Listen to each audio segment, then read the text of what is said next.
In the last set of notes, we talked about how a polar substance could dissolve an ionic compound. And we're going to talk a little bit more about what it means to be a polar compound. A polar bond is going to be formed when two atoms of different electronegativity values bond together covalently.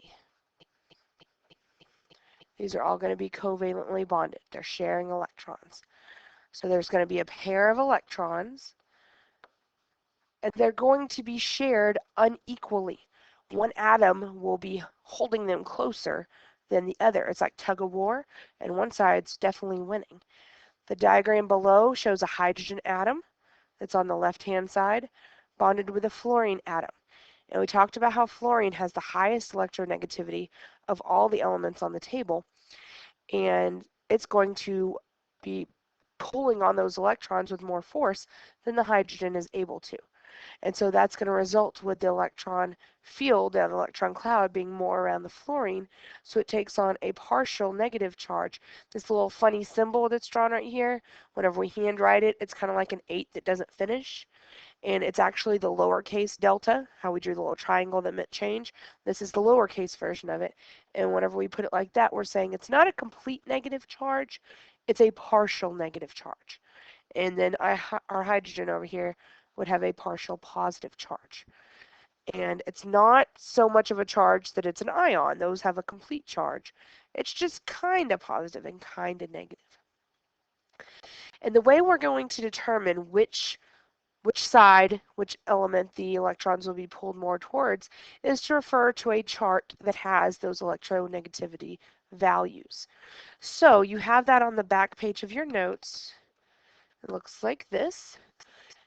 And we're dealing with hydrogen, which has an electronegativity value of 2.20, and fluorine, an electronegativity value of 3.98. So when we compare those values, 3.98 is definitely larger, so that means that they will be pulled more in that direction.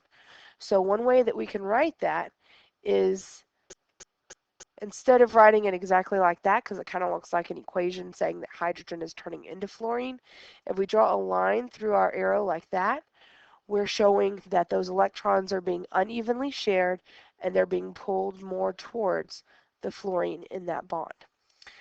So fluorine had the higher value of 3.98 than hydrogen with just the 2.20. Now, that 2.20 is bigger than some other numbers, so hydrogen could win in some other instances, but in this case, fluorine has the greater pull. And that shared pair of electrons is displaced or moved more towards our fluorine, and it gets that negative pole or that partial negative charge. So since it has a pole, we call it a polar bond. And molecules may be polar or nonpolar depending upon their molecular structure. Water is a good example. It has two hydrogen atoms, and then we have that oxygen that has two lone pairs of electrons. And that's going to give the water molecule an uneven distribution of electric charge.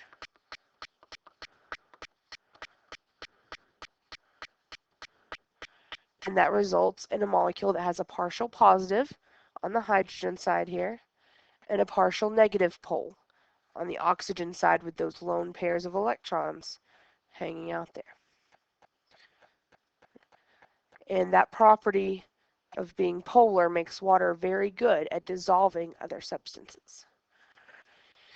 If we have molecules like carbon tetrachloride, carbon bonded to 4 chlorines, it will consist of polar bonds within the structure. Every carbon and chlorine paired up will have a polar bond. But because of the overall symmetrical structure of the entire molecule, then the molecule itself, with an even distribution of charge, will be nonpolar in nature. Now, if we took off any one of those chlorines and replaced it with a different element, like if we pulled that one off and put a fluorine there instead, all of a sudden it's not symmetrical, and that would be a polar molecule. But if they're all the same, they're all evenly spaced out, then that is going to be a nonpolar structure. So in general, our molecules are going to be nonpolar If there are no lone pairs, no single pairs of electrons on that central atom, if it did have some, it would look like that, but we don't see any of those here. And all the peripheral, or the outside atoms, have to be the same. If we replace any of those chlorines with something else, it will become polar then. So we could look at the structures that we've drawn, like in yesterday's assignment, and determine a little bit about the polarity. But we can also use the electronegativity values to figure that out.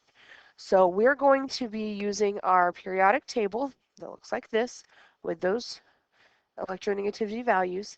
And if we take the difference of those values for whichever two elements we're dealing with at the time, and the difference is between 0 and 0.39, then that difference is so small that it's going to be called a nonpolar covalent bond. If the difference is a little bit more, from 0.4 to 0.99, then it'll be moderately polar covalent. If it's between 1 and 1.99, it will be highly polar covalent. And then if it's going to be greater than 2, then there is so much more force from one of those atoms pulling on the electrons that it's just going to take them from the other one, and we're resulting in an ionic compound. So we'll practice a few of these, and then your assignment will be on a Google form where you'll be doing the exact same thing. We've got a substance here. Our bond will be between the hydrogen and the fluorine. So we need to look up the electronegativity values of those two things. We already looked up hydrogen a moment ago, 2.20. So we'll look up, and we looked up fluorine as well, our 3.98. So we're going to take the difference of those values. We just subtract the bigger number minus the smaller number, and we're going to be left with 1.78 for our difference. So on your assignment, there'll be a little box where you just type in the number, and then we'll just click which type of bond it is. You can refer to your chart here, and there's one on your periodic table as well. And so if we look up 1.78, it's in this range right here. So that means that it's going to be highly polar covalent. Okay, for the next one, we have NaCl. So we go to our periodic table and we look up Na, and we see that it has a value of 0.93, and chlorine is going to have a value of 3.16. We're just looking at our periodic table. So we take the big number minus the small number, and we're going to be left with 2.23. And if we look at our chart, that's bigger than 2. That means we're going to have an ionic bond. It's not even sharing anymore. The chlorine's taking it, and the sodium is going to give away that electron. Bromine. We actually don't even have to look up the number. We could go and look it up and see that it's 2.96. But if we have two of the same thing, we know that whenever we subtract it, we're going to end up with a difference of 0. So all of our diatomic elements, that bond between them, is going to be nonpolar covalent. They are going to equally share those electrons between them. And then our last one here, we look up nitrogen and oxygen. Nitrogen has a value of 3.04, while oxygen has an electronegativity of 3.44. So we just subtract them. If you type them in your calculator in the wrong order, if you're using a calculator and you get a negative number, just drop the negative off the front of it, and we'll get 0.40. And when we go and look, that is just in the range of moderately polar. So we will put moderately polar covalent. And since your assignment is on Google Forms, you won't have to worry about writing that out each time you choose that as your answer. So whenever you go to the link, you'll need to be sure you have this page available so you can look up your electronegativity values. You can also refer to your chart up here at the top to figure out what type of bond is being formed.